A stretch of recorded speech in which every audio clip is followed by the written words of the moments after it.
ゃあ行きましょうか。はい、お願いします。よろしくお願いします。これ CRX のデルソルそうです。の SIR ということで、はい。平成4年式。平成4年。はじゃあ多分お生まれよりこっちの車の方が先輩そうですね。ですかね。はい。いいですね。やっぱこの独特の雰囲気というか、CRX でどちらかというとカクカクしてたじゃないですか。もう先代も初代もどっちもカクカクしてた、ね、なんか急に丸くなったヘッドライトはちょっとミラージュとかスターレットみたいな形になって、よくあれソアラと間違えられます。サマロのね、ダブルのね、このヘッドライトのところとか似てますもんね。でこれってなんかダブルヘッドライトかなと思ったら、実はこれフォグなんですね。これそうですね。ね、知らなかった。アクセサリーランプっていうらしいんです。じゃあフォグでもなく後期型だと、はい、これがなくなるんです。これなくなるんですね。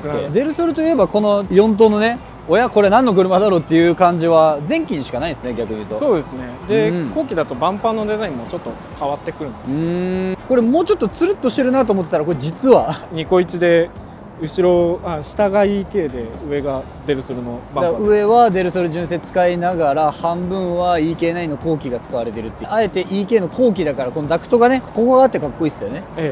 これが欲しくてこれをお願いしたっていうのもあるんですけど、EK を下にこう使うと下のリップは EK 用が使えてしまうという、なんと斬新なかっこいいシステムがあって、サイズ感は結構一緒だったんですかね。そうですね。多分下がここが合ってるってことはまあでも、ここのカーブのラインとかがすごい処理が大変だったらしくて、じゃあ結局はちょっとずつ修正で、そのおかげでリップはこういういろんなメーカーのやつが使えるんですね。大阪にある老舗のショップのモードパルファム様っていうところに、こことカーボンの部分と FRP で2分割になってるんですけど、これかっこいいですね。そうですね。めちゃくちゃかっこいいし、すごいしっかりついてるんですよ。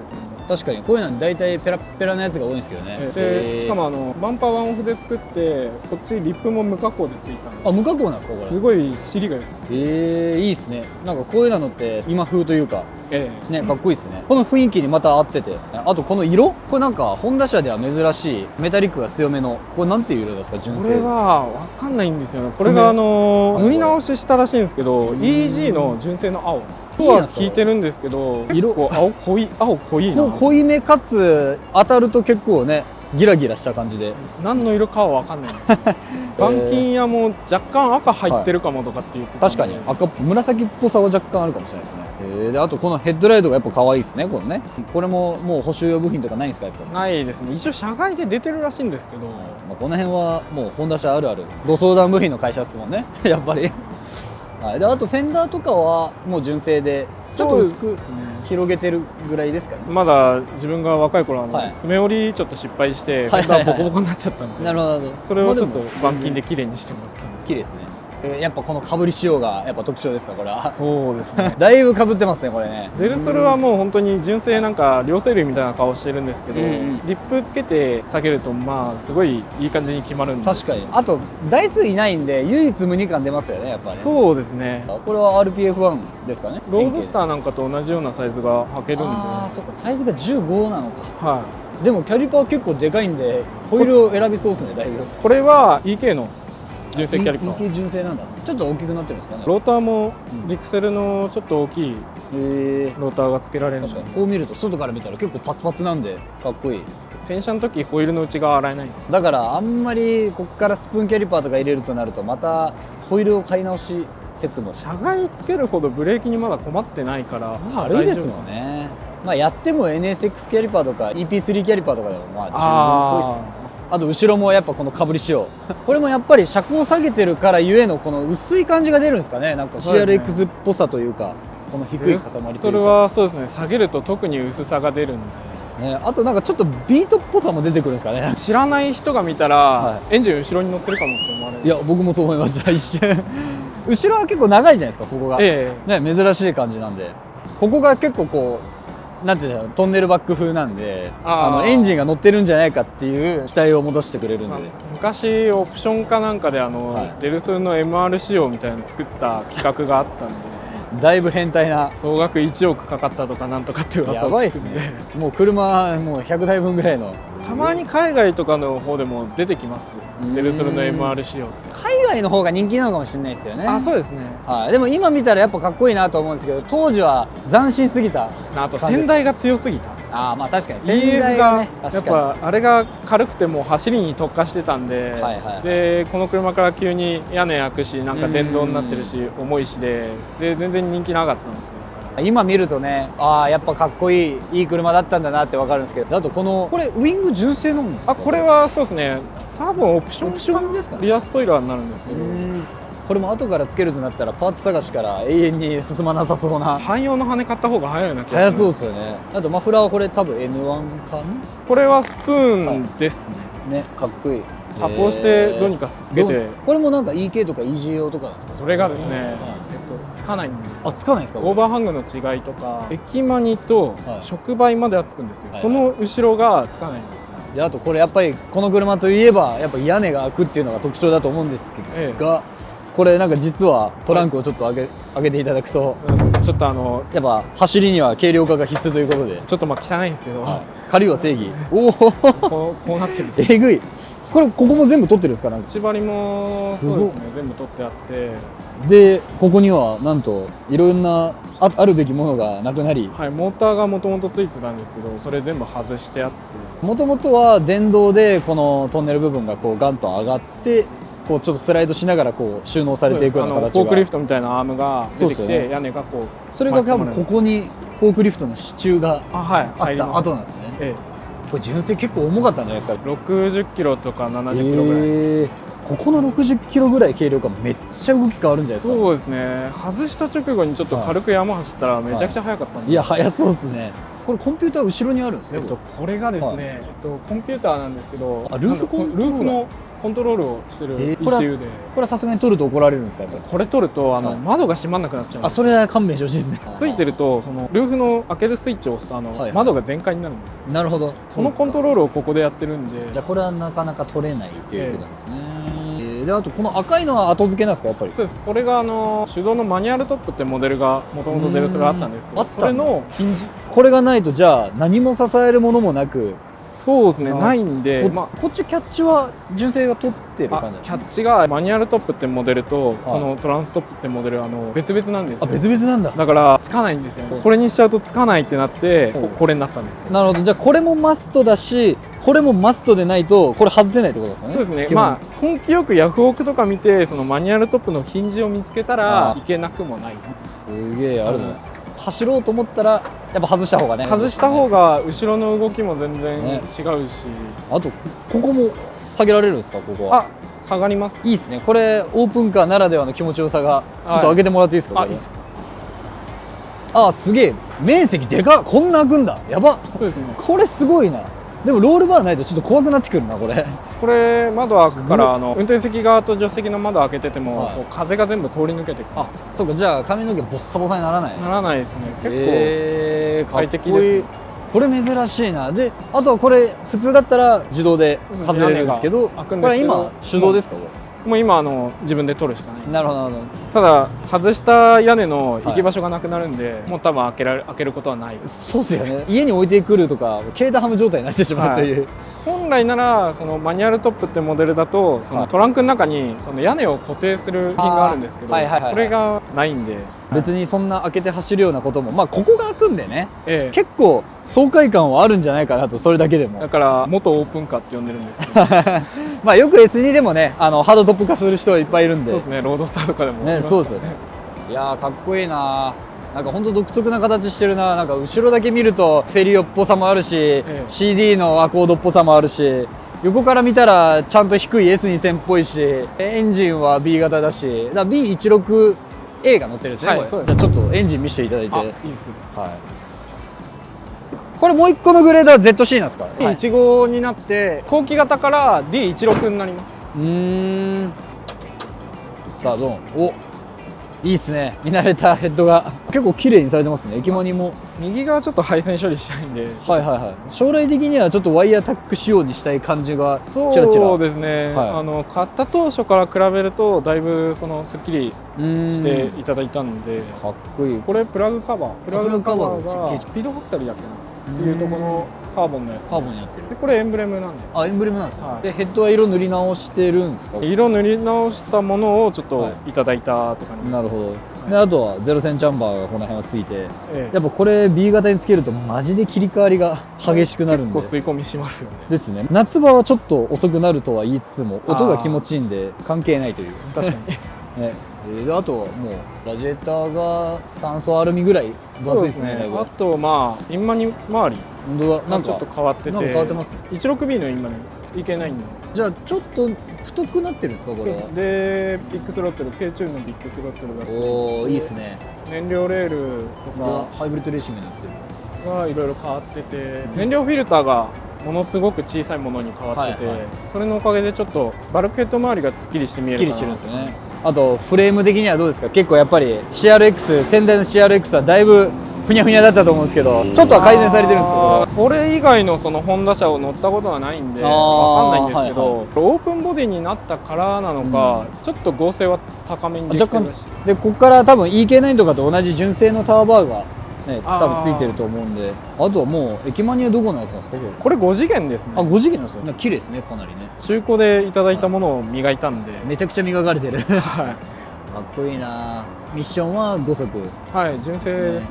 デフも純正です。デフは車外が一応クスコが組まれてますね。いいっす。じゃあちょっと車内いいですか。はい。やっぱこの車といえばいいよ。いやーかっこいい。激しい。ドンガラなんですけど、処理が甘くて結構汚いんです。いやこれ剥がすのめちゃくちゃ大変そうですねこれね。これは確かに軽そうだな。これもう後ろも全部ないし、まあでもここら辺で別に後ろ乗れるわけじゃないんで別に外そうが。もともとは小物入れみたいなのが入ってて、であと屋根がその壊れた時用の緊急でこう閉めるサービスホールみたいなのがもともとはあったんですけど、もうそれも全部取ってますね。取って、ロールバーもなかなかいい感じの構造になってて、これどこのやつですかねこれはクスコのスチール。いいですね。まあさっきと走るんだったらやっぱりちょっと安全を加味して欲しくなりますよね。やっぱりこの辺はね、お守りはやっぱ走りは必須だということで、これに守られてる、何回も守られてるという。そうですね。まあでも地元群馬のじゃなくて、それは原宿のそうなんですか。恩田神社ってあえてここはあとはもうオーディオも全部取っちゃってるんですねこれ。オーディオはそうですね、ロールバーつける関係でスピーカーちょっと取ったんで、ちょっと当たっちゃうんだ。ここら辺に本当はついてるんですよ。そうなんですか。内装がちょっと邪魔になるけどどうするって聞かれて、じゃあ取っちゃいましょうかっつって取ったんですけど、まあ音聞いてたらもうそれがサウンドですからね。まあそもそもあとエンジンマウント車外が入っちゃってるんで、スピーカーの音全部かき消されてかき消しちゃう。ここ車内灯がこんなところにもついてるんですよ。そうですね。これが車内灯でエンジンかけないとスイッチつかないんですけど、こういうとこもねこの時代っぽいなっていう。ちょっと座ってみていいですかこれ。いいですよ、どうぞ。なかなか低めのブリッドがちょっと乗りづらいかもしれないですけど、いやこれはなんとかなります。着座位置がやっぱ低いですね。そうですね。あとメーターがね、この昔のフォントかっこいいですね。ちょっとイージーっぽいようなこのレッドゾーン的なところはありますけど、なんかゴーグルをイメージして作った。確かにそう言われると。であとこう面白いのがこんなところにあるんですね。これね、ハザードね。面白い。ここってもともとエアコンですか。それはそうエアコンですね。もうエアコンもなし。はいないですね。これは今の季節が一番気持ちいいんじゃないですか。今日ちょっと暖かいんでちょっとね渋滞しんどかったんですけど、エアコン壊れちゃったんで、じゃあ外しちゃうかっつって ZD もついて、こんな辺でもう全部基本見れますよ。そうですね。ダッシュボードにメーターを置くの抵抗あったんで、一つにまとめちゃった方がいいかもって。ZD いいの全部これ見れますからね。もうであとこっちは AF 系がついてて、これコンピューター何でやってるんですか。純正ですか。コンピューターは純正書き換え、ロム変換で書き換えてます。なるほど。うわってかこれすごいな。後ろが空いてるだけで風が気持ちいい。あと明るい。であとこれ珍しいね、この IRP のシフターが入ってるという。これはデルソル用です。これはちゃんとデルソル用のやつなんですね。そうなんですよ。デルソル用の IRP のシフターがあるのびっくりで。確かになんか IRP のイメージってやっぱ海外の BM とか、そうですね。あと 86BRZ。86BRZ も多いですね。あと CAE のウルトラシフターとかも結構ありますけど、いやいいですね。このホンダ車はもうちょっと長いところがこれのおかげでだいぶショートになってる。でこれでバック入るんですね。あともうペダルも結構ちょっと重めの。これ車外のクラッチですか。クラッチはエグラの 250RS ってやつで、すごい扱いやすいんですよ。軽量フラホもついてるやつですよね。そうですね。あといいな、このホーンボタンレスのこれに変えてあるっていうのもかっこいいし、やっぱこの時代にしかないから横との距離がこう近い感じ。そうですね、はい、室内のコックピット感結構好きなんです、はい、今の車より運転手が見るもの、必要なものだけこうバンとこう表示してくれてる感じがあって、今の車っていろんなもの表示しすぎて何見ていいかよく分かんなくて、なんかいろんな情報表示されるんで。そうなんですよ。一時停止のところとか止まれ出てくるのマジで。あれね、最近トヨタの車だと前の車が発進したらピピピってかなったりね、時代の進化を感じますがじゃあちょっとエンジンかけてみていいですか。はい、どうぞ。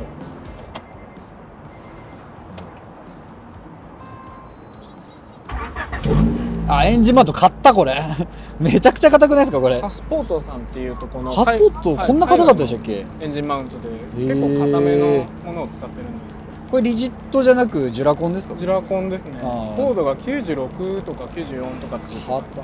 これ無限のマウントとかより全然硬いわ。これ足が痒くなるそうです。フットレスト置いとくとちょっと足痒くなるんです、ずーっとプルプルなるんで、でそれが直にミッションにも来てるっていう。リンケージに直結になるんで1本リンケージがなくなるんだ、そのかっちり感はそのリンケージがなくなってるから、出るかっちり感なんです。そういうことですね。だからボディに直にボルト止めなんです。じゃあ熱も下から上がってくるとこれも熱くなるっていうね。で下に中間パイプがいるんで暑い時期とかは結構シフターが熱くなるんです、そういうことですよね。なかなか冷めないんで。ちょっと音量はスプーンさん結構うるさいからあんまりね吹かせないけどっていう。ただ振動がマジでやばいこれあれどうも。じゃあちょっとせっかくなんで VTEC NAパーンサウンドを、じゃあ首都高で一周行きますか。楽しんでください。ありがとうございます。よろしくお願いします。激しいだいぶ。よし、じゃあ見切りはいいっすね。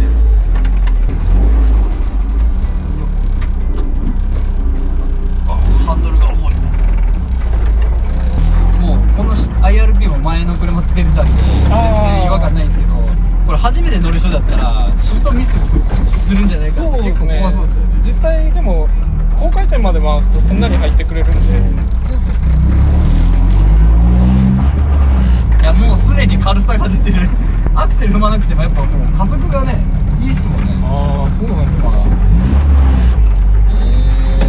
でもなんか DC2 とかと乗ってる感じまたちょっと違いますね。この辺がやっぱ狭いからなんかね。E 系統もなんか違いますしね。面白い。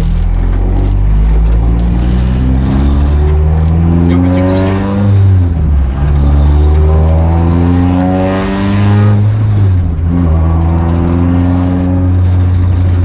これは夏場は乗れないなあと1ヶ月ぐらいだなこれ。上開けるとねもっと多分気持ちいいんだと思うんですけど。そうですね。これ何千回転から変わるんですか。4800です。低いですねだいぶ。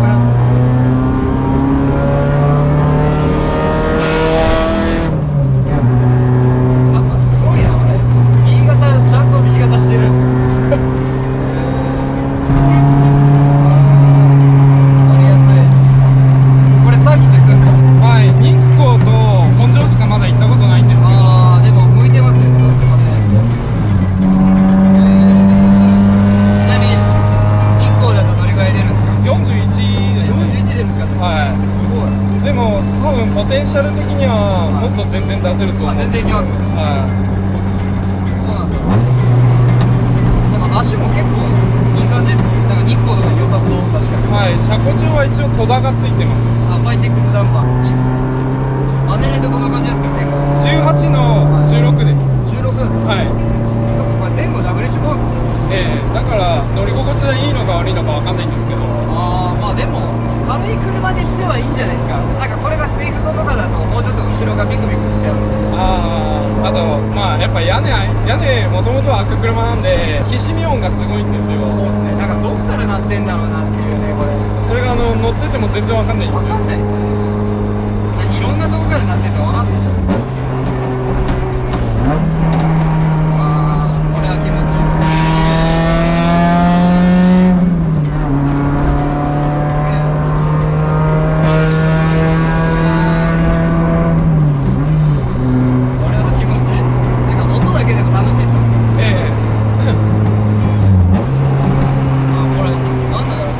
何トミューですね。はいはい、コントロール性がいい。タッチは悪くないと思うんですよね。めっちゃいいですね。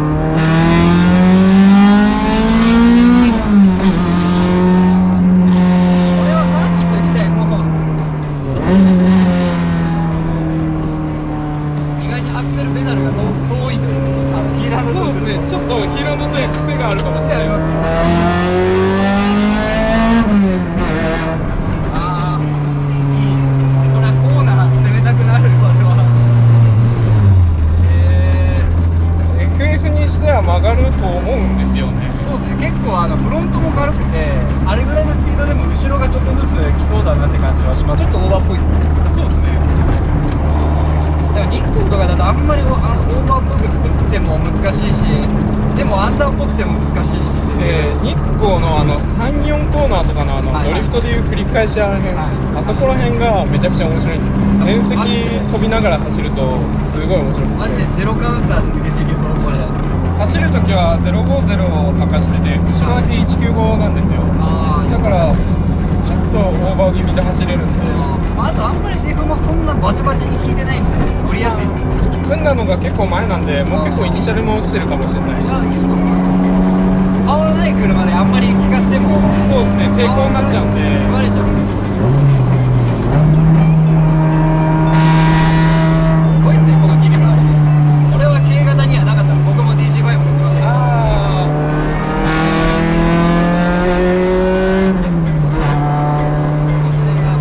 ここが開いてるだけで本当気持ちいい。なんかちょうどいいっすよね、この先が。後ろから音が入ってくるんで。確かに、あ、そっか、それもあるからうるさいのか。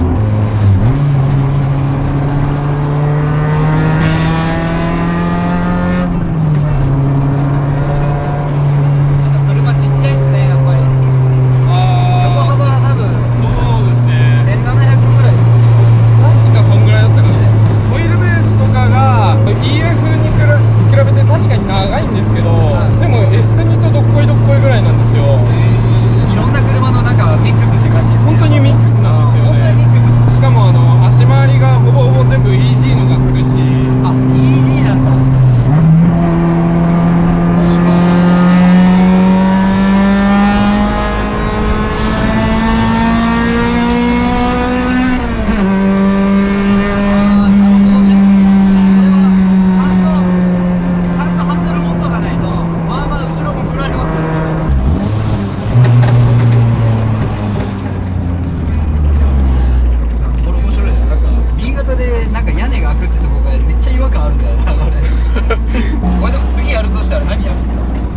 そうですね、足回りの物資がもうくったくたになってるんで、それちょっと変えてやったりとか、パワーステが今油圧なんですよ。だからちょっとそこら辺もそろそろ来るだろうなと思ってるんで、電動とかにしようかなって考えてはいるんですけど。電動だと EP3 用とか使うんですかね。 EPS を作ってる人とかメーカーがあるんで、それで汎用みたいなやつでもつけようかなと思って。あとはもうリフレッシュですかね、やっぱね。そうですね、リフレッシュもまた、まあ、お金かかりますし、ね、お金もかかるしっていうか、リフレッシュが一番高いという。そうですね、部品がまず結構大変だな。リフレッシュにお金かかるって目に見えないからやる気が出ないというか、パーツがなくなる前にいろいろと、まあもう今すでにないと思いますけど、ないですね。外装が本当に皆無なんですよ。ですよね。中身のイグナイターとかが廃盤なんで。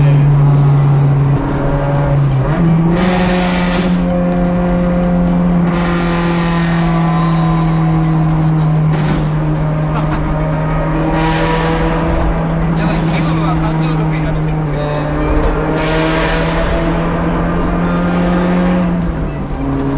いいなぁ、やっぱ FL5 も SK8 もめっちゃ速いんですけど、こういう車みたいに人馬一体でおえーってなれるような感じはないんで、やっぱりいい車ですよ、もちろん。めちゃくちゃいい車で速いんですけど、こっちは自分で頑張って速くしないと速く走れないじゃないですか。そうですね。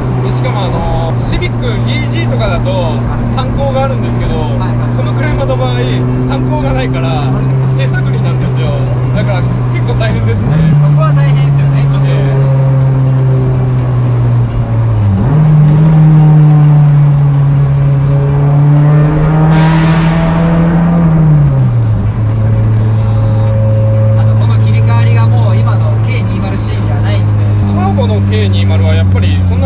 しっかりしてないんですか？可変したタイミングとかは分からないんで。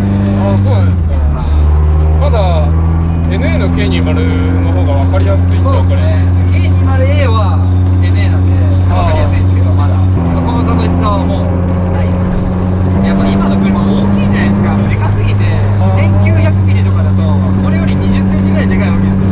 ああ、確かに。もちろん中は広くていいんですけど、山行こうとかサーキット行こうってなった時にでかーって感じはやっぱありますよ。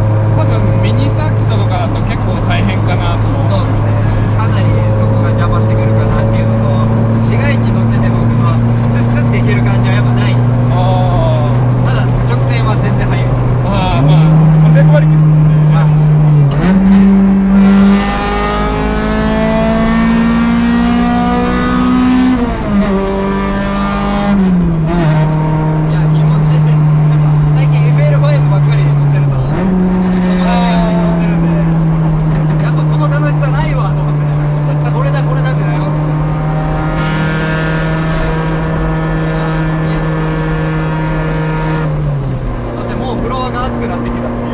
多分排気熱ですね。排気熱やばいですね。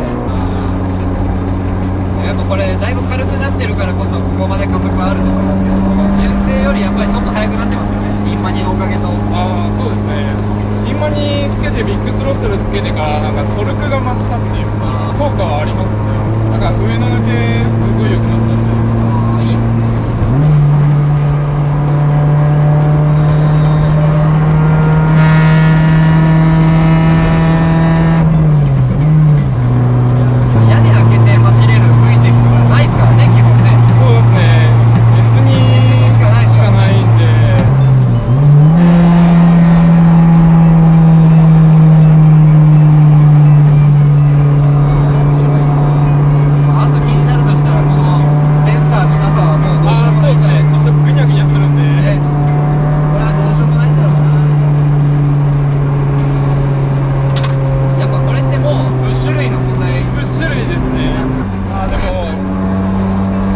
でもピロ入れた人の話聞くと入れて後悔はしてないって言ってるから、やっぱ入れた方がいいわ。なんか一周が早く感じました全然ゆっくりなのに。楽しんでいただけたようで。いや、めちゃくちゃ楽しいですね。やっぱりこれ DC2 とかとまた楽しさが全然違いますし、やっぱ 16A がいいのかな。ああ、そうですね。なんか 16A で独特のこのパーンってなった時の音の感じがちょっと違うじゃないですか。速さで言ったら絶対速いんですけど、若干この音の悪そうな感じとかすごい好きなんで、昔の特車みたいな感じの、そうっすね、バリバリ感があっていいっすよね。やっぱ一家に一台ホンダ車必要だもんね本当気持ちいいもんな。今やっぱ金額300万とかしてるんで、そうですね、高すぎかっていう気はしますが、それもだいぶ高くなっちゃったんで、そうですね、簡単には手放せないしですね。またここの状態まで戻しますってなった時にもうパーツがないっすよね。そうですね。